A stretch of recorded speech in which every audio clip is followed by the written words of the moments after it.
Okay, let's stop it. Good morning, everybody. My name is Deb Peterman, and I am with the Center for Disability Empowerment. And today we're going to be talking about the LinkAGES program. And I think many of you who have disabilities may be very interested in this program. And we're looking forward to hearing David Ellsworth present it. So for a moment, give me a second. I would like to do a little slide point here. And we're going to go from the beginning. I just need to know, can you see that, David? I can. Thank you. All right. So again, my name is Deb Peterman. I'm with the Center for Disability Empowerment. Today we'll be talking about the LinkAGES program. And on your screen, you'll see several different logos. One to the right, upper right, is the Charting the Life course, which is coming in Ohio very, very fast. It's a great, simple tool program to help people in their decision-making, goals, problem solving, and it was designed specifically for people with developmental disabilities. However, anyone can use them. This is also part of the Ohio Department of Developmental Disabilities grant called the Ohio Family Network. We will be starting in our third year very soon.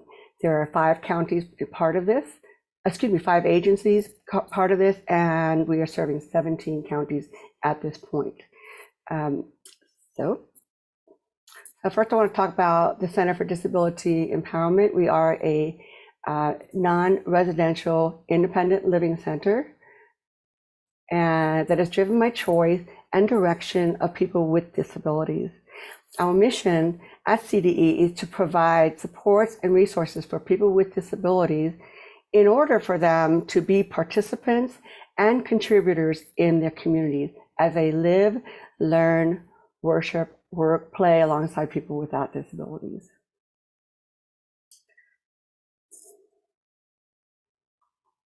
So as an independent living center, there are 12 in Ohio, 2 in Columbus, and we all work independently, but we are nationwide.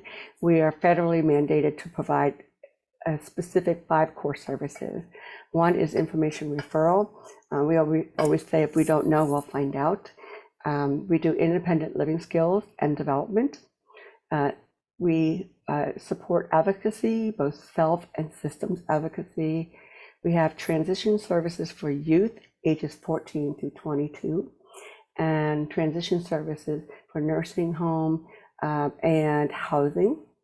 We have a healthcare outreach coordinator, an employment specialist, and we have peer support. So today we're going to talk about what is LinkAGES, and our presenter is David Ellsworth. He's with the Ohio Health Services Policy Specialist with the Ohio Disability and Health Program. First, David, I'm going to go ahead and stop sharing my screen, and then I'm going to have you maybe start us out with what got you involved with this community, and we'll take it from there. Thanks. Yeah, I have been in my current position with the Ohio Disability and Health Partnership for about the last decade. And what really got me into this work originally was being a part of the LEND program at the OSU Nisonger Center. My background is in public health, and I was originally approached to bring the public health perspective to this program 10 years ago. And at the time, we were focused on emergency preparedness for people with disabilities. But the LEND program stands for Leadership Excellence in Neurodevelopmental Disabilities. And I really didn't know anything about disability studies. I was very new to that world. And the entire LEND program is that they recruit students from diverse backgrounds with a range of experience, from public health to physical therapy, occupational therapy, just about any service you might imagine. And they say, okay, you bring your expertise and we will help train you up on the disability side. And then, you can blend those together. And I loved it. And quite frankly, that's why I kind of never left. So my position is jointly supported by the Ohio State University Nysinger Center and the Ohio Department of Health. And it's my role at the Ohio Department of Health to, again, bring kind of the disability and public health expertise and find ways to ensure that all of our public health program areas are inclusive of people with disabilities and that their needs are not being overlooked.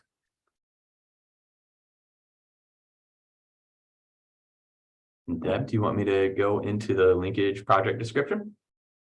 Yes, please. Well, thank you for joining, everyone, and for watching this recording. I wanted to talk today about our Ohio LinkAGES project, connecting people with intellectual and developmental disabilities to accessible healthcare.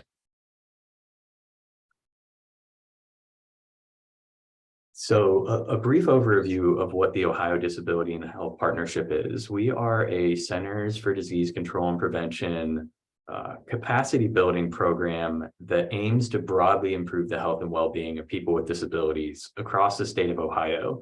We've been funded since 2012. So we've been in the state for over 10 years, and our goals kind of change depending on the grant cycle. But we have been charged with, in this grant cycle, to establish, expand, and enhance partnerships with organizations that serve people with disabilities.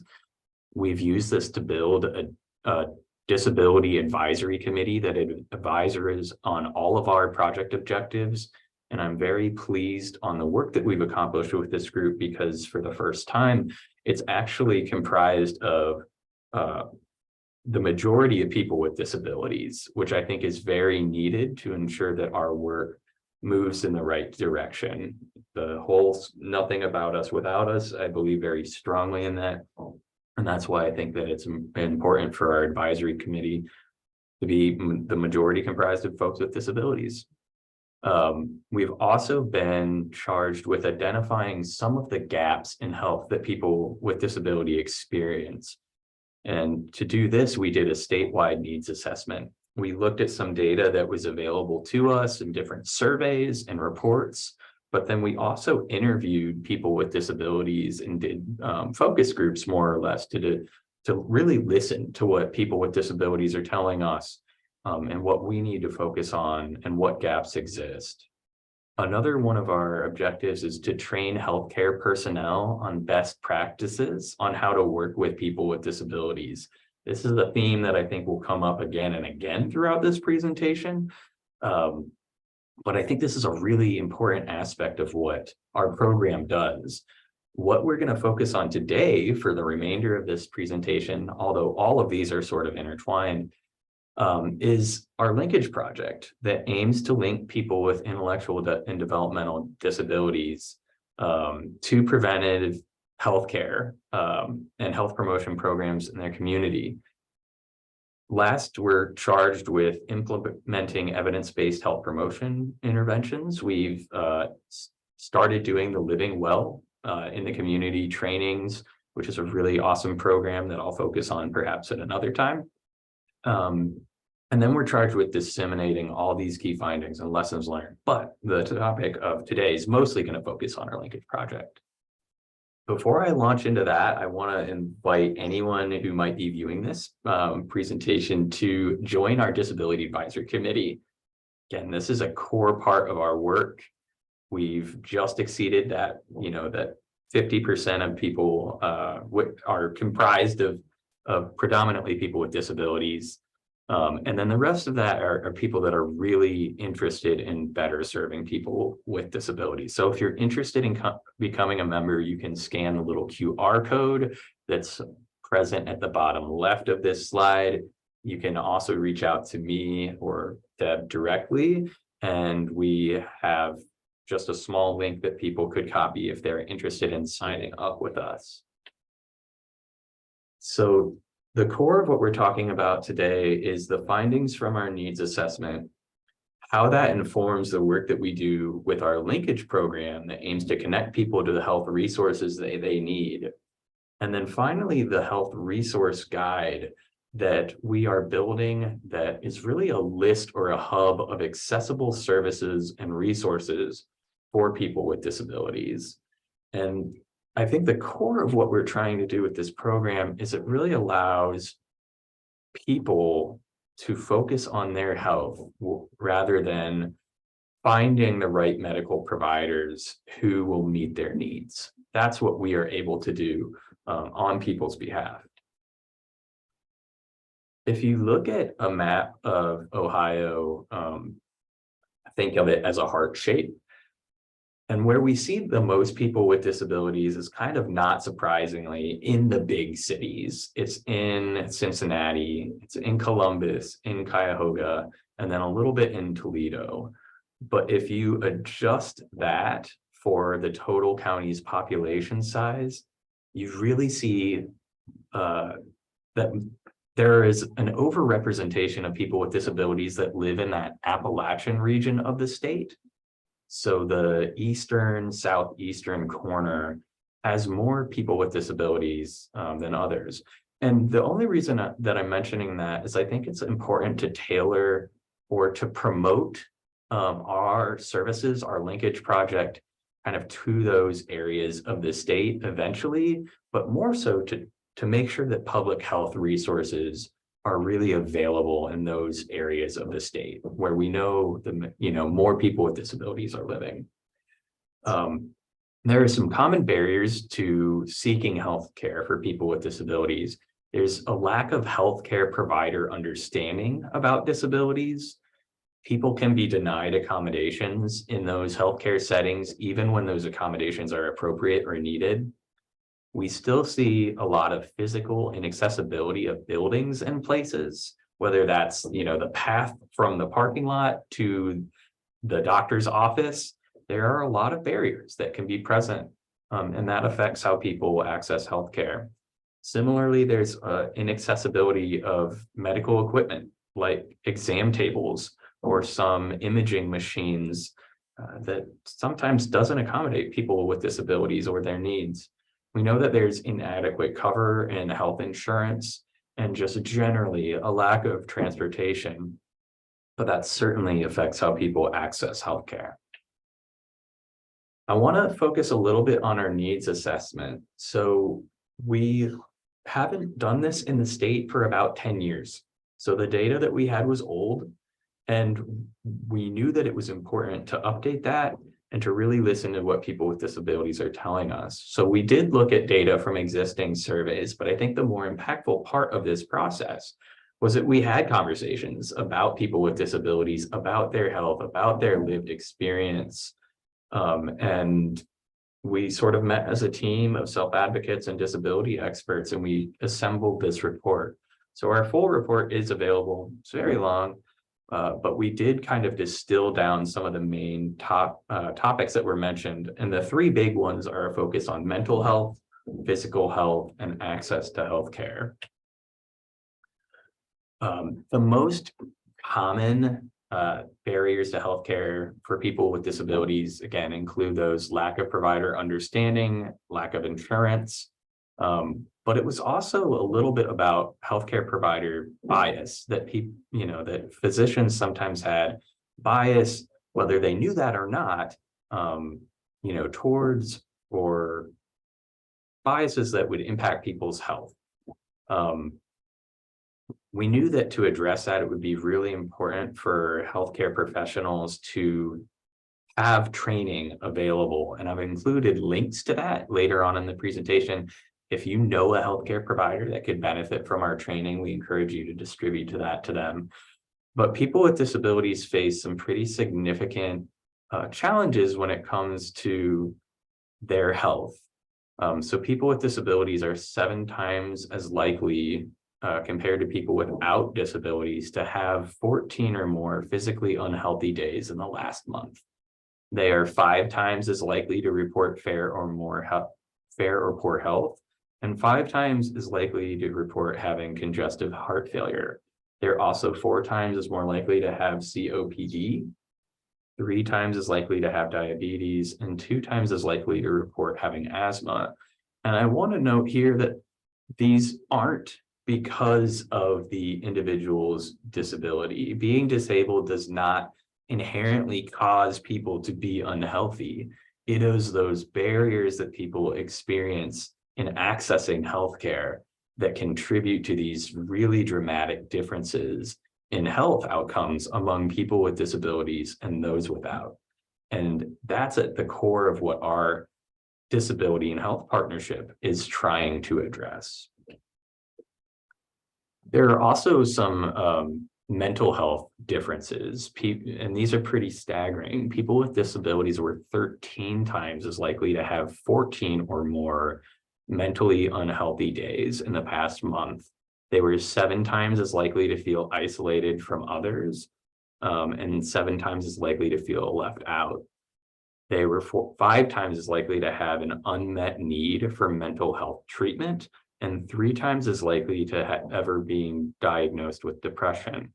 And again, on the right here, there's a map of where people with disabilities are in the state. And I think it's really important that we target mental health resources, not only, again, in the regions of the state that we know have the most people with disabilities, the big C's, again, Cincinnati, Columbus, Cleveland, but also in those areas of the state where people with disabilities are just overrepresented, the Appalachian region of the state. And I think that's a really big opportunity for public health in general, is to get those resources to where they are most needed and to tailor them appropriately for people with disabilities.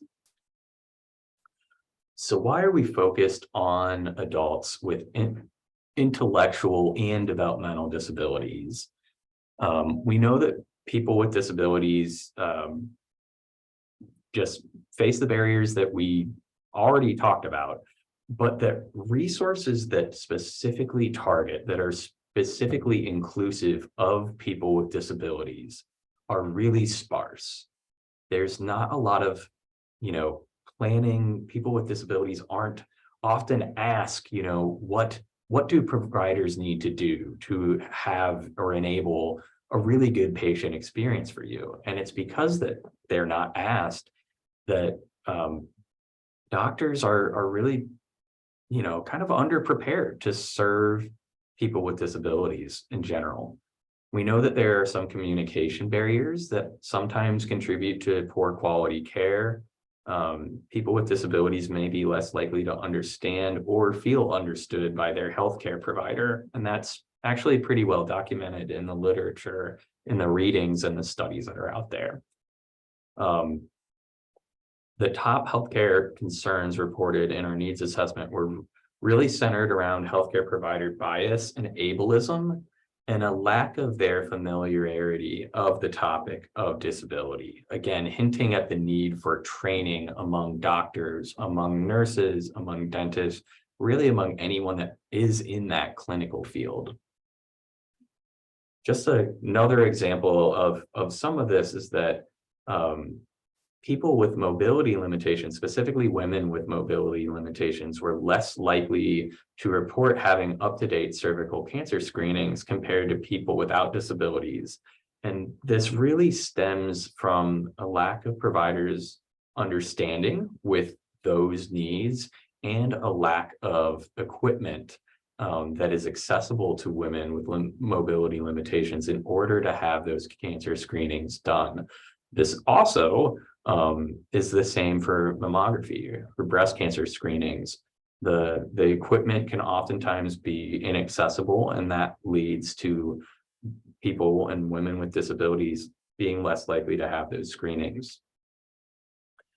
We noticed some disparities related to COVID outcomes as well. Aside from age, having an intellectual disability was actually the second most prevalent thing that would predict poor health outcomes from COVID that might lead to people being admitted to the emergency department. So for people with disabilities, the impact of COVID was oftentimes pretty severe. There were increased barriers to accessing public health information around COVID. And the healthcare resources and supports also was a little bit lagging in terms of response.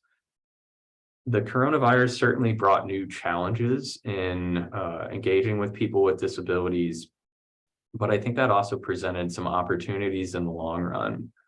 So although many people with disabilities are healthy, some secondary conditions among folks with disabilities increase their risk among contracting COVID-19. And I think that we tend to assume that, the worst of the pandemic is behind us. And I hope that that's true. But I think the impact of COVID-19 is still being felt more among people with disabilities. And all of those things contribute to stress and anxiety among this population. So now I want to transition a bit more into what our LinkAGES program can do and what our resource guide is set up for. So our LinkAGE program was developed because we knew that health outcomes were worse among people with intellectual and developmental disabilities, and that improving access to care can help people with disabilities maintain healthy lives and will often prevent or delay or help manage health conditions, chronic health conditions. But barriers, both physical and attitudinal, can make obtaining quality care really difficult for people with disabilities. So our goal for the LinkAGES program is pretty simple.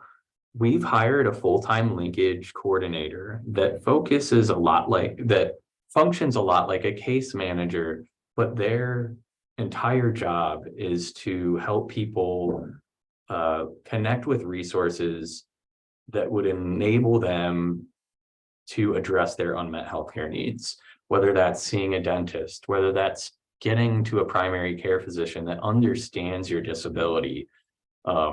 Maybe that's finding supportive employment or getting signed up with Medicaid or an insurance plan that's going to help support your needs. And it's our job, as a program and our linkage coordinator's job to kind of determine what those needs are and then bridge those gaps. So the only two things to qualify for our linkage project is that you have to be 18 years old or older. You have to have some form of developmental disability, and you have to live in Central Ohio. So that would be Franklin County and all the counties that touch Franklin County: Delaware, Fairfield, Pickaway, Madison, Licking, and Union. And if you sign up through scanning the QR code or emailing myself or following our links, it's very simple to sign up. We just ask you what your name is, how best to contact you if you want like a phone call or an email or a text message, and then what a good time of day is to connect with you. And we'll do a short screening with you to determine, okay, what are some of the health needs that you experience and what do you prioritize? Because it's really about your experience as an individual, as a person, that drives this program. We want to focus on what you want to do, and we'll try to help you meet those needs. If we're unable to meet those needs, we'll just kind of move to the next thing that's important with you, and we'll help you make health goals and a health plan to meet those goals. So signing up is really simple. And I will say that we're connected with a hub of community health workers that do a lot of this work. So if you think you might benefit from this program, but you're not, 18 years old or older, or you live outside of that region of Ohio, we can help you connect with community health workers that might be able to function in a similar way that our linkage program does. So David, again, I have a question for you. Yeah, go ahead. So a person with a disability can contact anyone at this program. Is it okay if they work alongside with their support person or guardian who can represent them? I mean, how do you do that? Absolutely. Yeah. If a person has a caregiver or a guardian, or even if they just want to have someone participate alongside them, to facilitate communication, they're welcome to attend, as long as they are comfortable sharing their information with that person. where we do the interview exactly the same. There would just be 2 people in the room. So I'm really glad you asked. Caregivers, support professionals, or just, friends, family in general who might be able to help, someone who's interested complete this. Yes, they're welcome to participate. I'm glad that you asked. So a really brief overview of how this program works. When you sign up, you'll be connected with our linkage coordinator, and her name is Durga Mishra. She is a community health worker. She's a certified community health worker. She is really good at linking clients to healthcare that they need, whether that's, anything that they would need to support their health.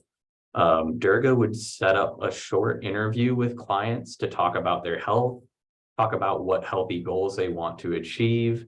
And then we use a process called motivational interviewing just to determine, okay, what do you want to work on? What is your biggest health opportunity? And what can we do to address that? And then we try to connect you with resources that are going to help meet those goals. We can't promise that we'll be successful in every time. Some of these are really difficult to solve. But if that's the case, we would just ask if you wanted to work on the second most important thing for you to focus on. And you can stay with this program as long as you want. We just, we would go through each of your goals, and until you're satisfied, you can be enrolled in this program. It's not just that we're going to do one thing and you're done. I think a real strength of this program is, if you need to see a primary care doctor and you need to see a dentist, we can do, multiple things that might help a person, just achieve better health. We'll follow up with you, or Durga will follow up with you at a couple different time points just to make sure that your needs are being met and that we've achieved those goals. A second part of this program is our resource guide. And you might be thinking, how do we know where to refer clients? And we're trying to find healthcare providers, community-based resources that are, pretty broadly accessible to people. Have they removed some of those barriers that we usually encounter? Does that physician, do a good job serving people with disabilities? Do they get it? So we've collaborated with the Center for Disability Empowerment to create this resource guide to link people with disabilities to the healthcare resources that they need to meet their goals. And we use this to link people to healthcare that we think is, pretty broadly accessible and would support your goals. So a little bit more about this resource guide. We've actually designed a survey for people with disabilities to complete, and you're welcome to complete this survey because it would really help our work. And we just ask that you tell us about any of the providers, any of the doctors that you see. And then, we just ask a series of questions about what is your experience? Does that doctor do a really good job? Are there barriers in the clinic that you wish they would remove? And we will sort out those responses and use that to inform our guide. Because if we hear from a couple of different people that, hey, this eye doctor is really great. They get my disability. They do a really good job of explaining things to me. We want to know about that provider. We also want to know about the experiences that haven't been so good. So we don't include those on our guide, and we don't link people to providers or resources that might be inaccessible. And we're not going to get this right every time because accessibility differs among everyone. It's not the same between me and Deb.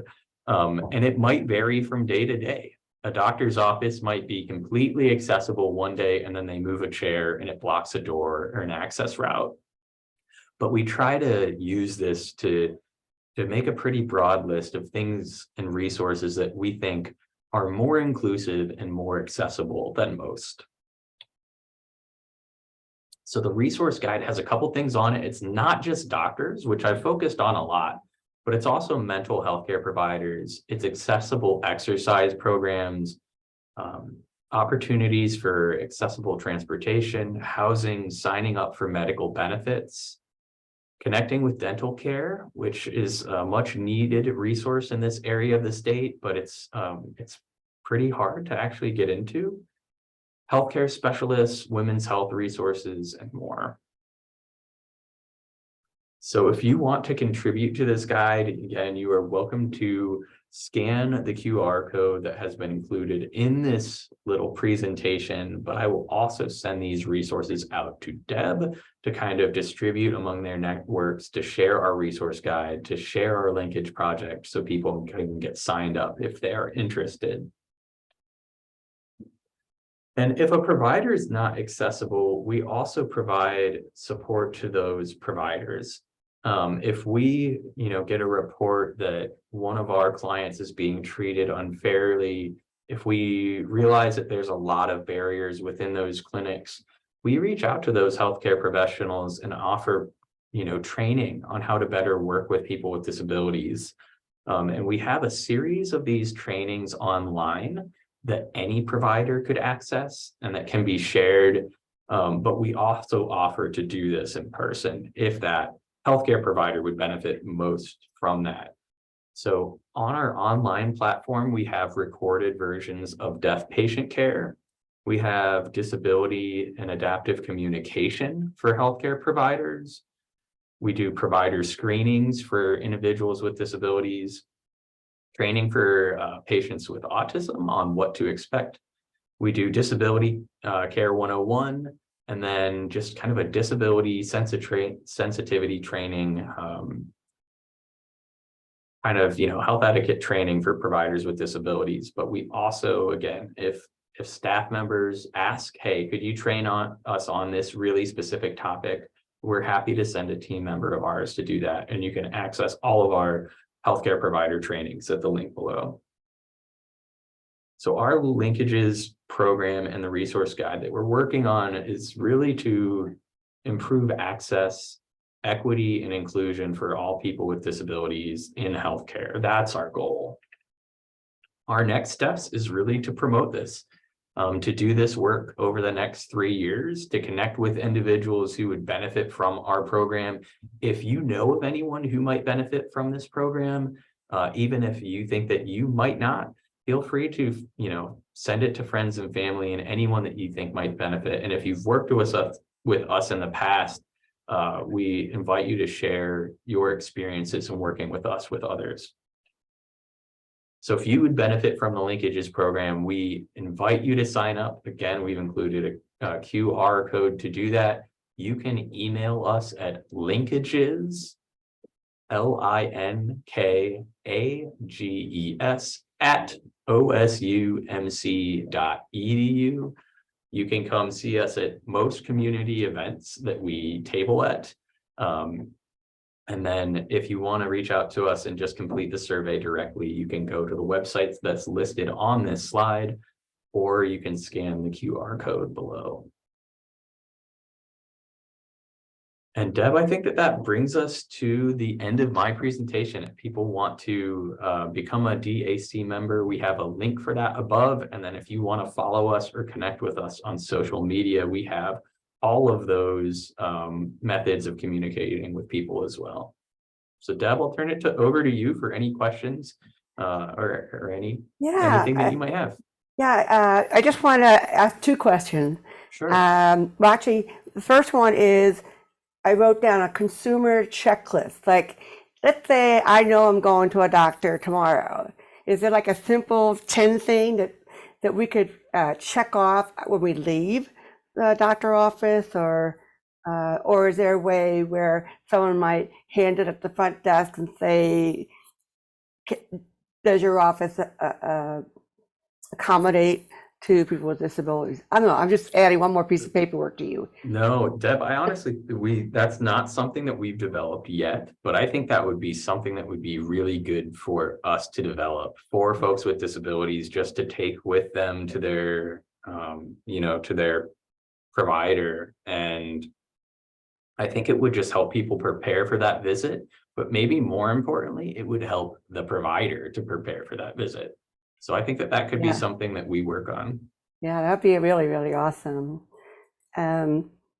Before I ask the next question, I want to give any viewer an opportunity to ask you questions, whether it's on this recording or on Facebook Live. Keep my eye open here. So while we wait, can you talk a little bit about living well in the community? Yeah, I'd be happy to. So living well in the community is an adaptive health and wellness program that was really developed for people with disabilities. There's not a lot of health and wellness programs that were tested for people with disabilities that have really been shown to improve health outcomes. But this is one of them. So living well in the community is kind of an educational program that aims to kind of help educate people with disabilities on various aspects of their healthcare, but also to have conversations around those topics, and to determine ways that people could live healthier in their communities by accessing better nutritious foods, or doing more health and wellness activities that might be adapted to people's disabilities. It's a really cool program, and it's maybe more importantly been shown to improve health outcomes among people with disabilities who sign up to complete that program. So there are several areas of the state that have opted to do this training. And if you're interested, you can contact me and I can see if there's availability in the region of the state that you live. Some of those classes are in person, some of them are online, and some of it is a hybrid. And it really just depends on what area of the state. So we've partnered with, right now it's 4 different centers for independent living throughout the state that are offering those. And that's going to be an ongoing effort. So even if there's not availability right now, there will probably be an opportunity for you to sign up in the future.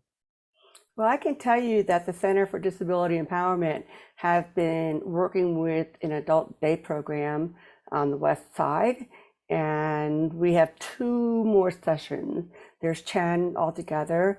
There's curriculum that's online, which includes videos that support the content.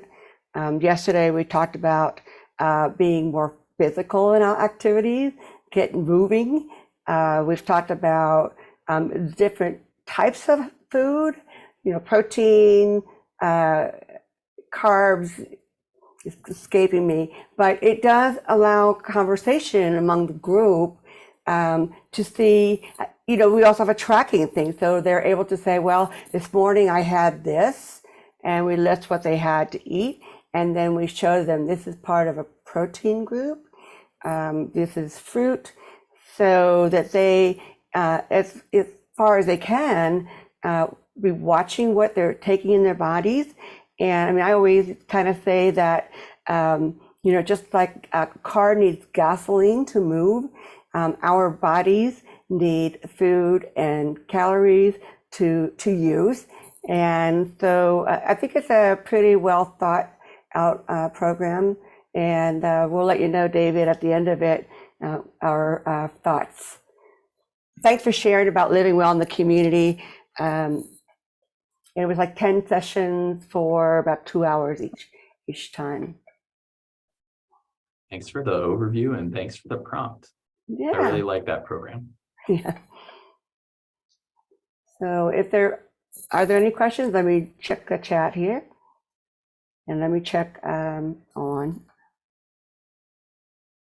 Okay. All right. David, I think we are done with this. I appreciate you putting this together. We will have PowerPoint available to our participants and anyone who requests it. That also has David's contact information and all these QR codes. So David, thank you so much for doing this for us today. And thank you for joining us. Thank you, Deb. Bye. Bye.